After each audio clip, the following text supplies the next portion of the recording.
ขอพิเศษหน่อยจ้าพี่ฝันดีนี่โชว์ฝันดีครับเนี่ยวิ่งไปแล้วหนุนวิ่งหนีก็เล่นอีกแล้วหนุนเอาวิ่งหนีแล้วอ่ะก็ตกใจโยนหน่อยตกใจก็จะหลบเข้าป่าก่อน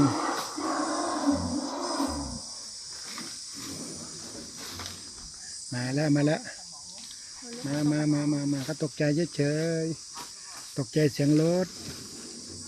นี่ฝันดีโชว์เหมือนเดิมเอาเตะจุ้ยด้วยพร้อยเห็นไหมขาเขาพร้อยเห็นไหมขาเขาจะพร้อยไว้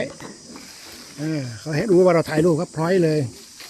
นี่กุมภามาแล้วกุมภาเข้ากล้องหน่อยโน่น้องกุมภานี่ทำอะไรกุมภาชุบหลบ